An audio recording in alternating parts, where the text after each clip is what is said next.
Friends, मेरे channel easy way of learning में आपका स्वागत है। आज हम पढ़ेंगे वर्कशीट नंबर 46 साइंस की अव्यवस्थित से व्यवस्थित करना आधुनिक आवर्त सारणी। क्या किया गया, जो तत्व हमें अभी तक ज्ञात थे उसको हम क्या करेंगे, अव्यवस्थित यानी कि जो उलझे हुए थे हम उसे क्या करेंगे, अव्यवस्थित करेंगे। कौन सी सारणी में? हमारी आधुनिक यानी कि नई वाली आवर्त सारणी में। पहले हमें दिखाया हुआ है कि जो आवर्त सारणी है नई वाली, उसके बारे में हम देखते हैं क्या है। अभी तक ऊपर में क्या लिखा हुआ है देखिए, इसे जो हमारी आवर्त सारणी है उसके बारे में दिखाया हुआ है। 2019 से जानकारी में अभी तक 118 रासायनिक तत्वों की सूची है। ठीक है, तो ये हमारी सूची है। देखिए, जो हमारे जो पहले वाले जो दो होते हैं वो धातु होते हैं, और भी आगे में धातु होते हैं, और जो हमारे जो आखिरी में जो तरफ में होते हैं वो क्या कहते हैं, अधातु होते हैं। ठीक है, और जो हमारी जो 18 वाली है वो क्या है, उसमें सब क्या है, ये नोबल गैसेस है। नोबल गैसेस है। आगे पढ़ते हैं कौन कौन सी है। चलिए, जिसने इस आधुनिक आवर्त सारणी को बनाया है उसके बारे में पढ़ते हैं, हेनरी मोजले के बारे में। हेनरी मोजले कौन है? इन्होंने ही हमारी आधुनिक आवर्त सारणी बनाई। यानी अभी तक जो जितने सारे तत्व थे जो अभी तक इधर से उधर भटक रहे थे, उनको कहीं जगह नहीं मिली थी आखिर उसे कहाँ पे रखा जाए सीधा सीधा, अब उसे हेनरी मोजले ने सुधार दिया कि आखिर हमें जगह मिल गई है, इसको हमें यहीं रखना है। तो वैज्ञानिक के पूर्व मतानुसार तत्वों के गुणधर्म उनके परमाणु द्रव्यमान के आवर्त फलन होते हैं। यानी कि परमाणु द्रव्यमान जो है उसको इसका मेन गुणधर्म माना गया। इस अनुमान के आधार पर मेंडलीफ ने तब तक के ज्ञात 63 तत्वों को आवर्त सारणी में संयोजित किया।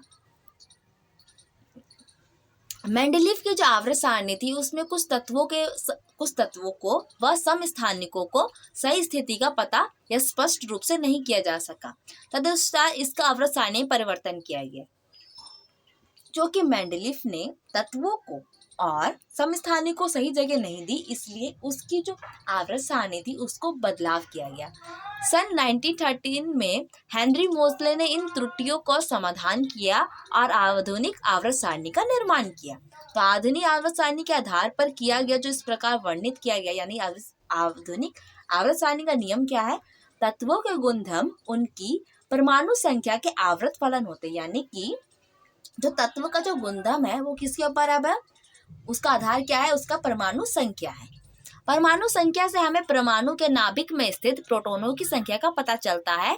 वह एक तत्व से दूसरे तक बढ़ने वाली संख्या में एक बढ़ोतरी होती है। यानी कि जो परमाणु संख्या होता है वो हमें आसानी से पता चलता है। जो परमाणु संख्या होता है वो क्या होता है, यानी कि कोई जो तत्व है उसमें कितने इलेक्ट्रॉन है, कितने प्रोटॉन है। अब प्रोटॉन क्या होता है, प्रोटॉन एक नया शब्द आया है। जो नाभिक होता है कि जो परमाणु तत्व है, तत्व का जो नाभिक है, यानी कि परमाणु का जो नाभिक है उसके अंदर क्या होता है, प्रोटॉन होता है। जितना किसी तत्व का परमाणु संख्या होगी उतने ही उसमें क्या होंगे, इलेक्ट्रॉन होंगे, और उतने ही उसमें क्या होंगे, प्रोटॉन होंगे। ठीक है, और ये क्या होता है, ये एक तत्व से जो दूसरा तत्व आता है तो उसमें सिर्फ एक नंबर की बढ़ोतरी होती है। तत्वों की उनकी परमाणु संख्या जेड की आरोही क्रम में व्यवस्थित करने पर जो वर्गीकरण प्राप्त होता है उसे आधुनिक आवर्त सारणी कहा जाता है। यानी कि जो तत्व है उनकी परमाणु संख्या को किससे लिखते हैं, जेड से लिखते हैं। उसे आरोही क्रम में लगाया गया, यानी एक के बाद एक बढ़ते हुए क्रम में, और उसी को क्या कहा गया है, आधुनिक आवर्त सारणी कहा गया है। फिर नीचे लिखा हुआ है तत्व जिनकी परमाणु संख्या समान परंतु परमाणु द्रव्यमान भिन्न होता है। ये बताया हुआ है हमें आइसोटॉप्स के बारे में। रुकिए, आइसोटॉप्स कहाँ लिखा हुआ है, ये रहा। समस्थानिक। समस्थानिक क्या होते हैं, समस्थानिक का परमाणु संख्या समान होती है लेकिन उनका जो परमाणु भार है वो क्या होता है, अलग होता है। ठीक है, और इसका उदाहरण देंगे तो मैं इसमें उदाहरण है, जैसे हमारा पहला हाइड्रोजन। हाइड्रोजन के समस्थानिक 3 है, प्रोटियम, ड्यूटेरियम और ट्रिटियम। ये तीनों क्या है, इनका परमाणु द्रव्यमान यानी कि भार तो अलग अलग है लेकिन इनकी परमाणु संख्या क्या है, एक है। कार्बन का है कार्बन 12 और कार्बन 14, इसका भी क्या है, परमाणु द्रव्यमान जो भार है वो अलग अलग है लेकिन इनकी परमाणु संख्या क्या है, एक ही है।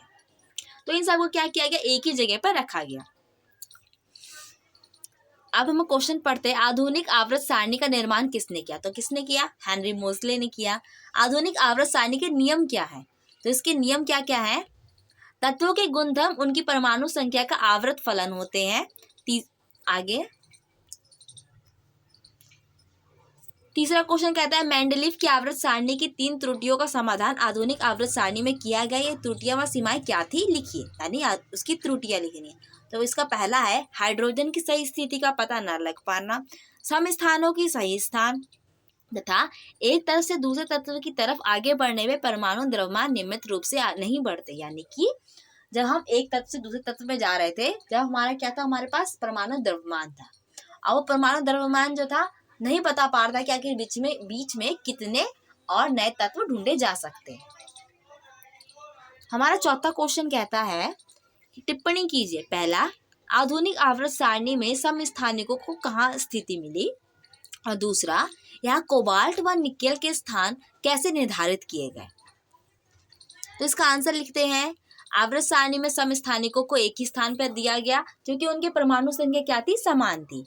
और दूसरा है आवर्त सारणी में तत्वों को बढ़ते क्रम में व्यवस्थित किया गया, जिसमें कोबाल्ट जो है 27 है और निकेल क्या है 28 है उनकी परमाणु संख्या। तो इसलिए पहले कोबाल्ट को लगाया गया और फिर उसके बाद निकेल को रखा गया। फ्रेंड्स, यहाँ पे हमारा वीडियो कंप्लीट होता है। आपको वीडियो कैसा लगा प्लीज से बताइए, इसे लाइक कीजिए, कमेंट कीजिए, शेयर कीजिए और भी वर्कशीट की वीडियोस देखने के लिए प्लीज मेरे चैनल को सब्सक्राइब कीजिए। Thank you.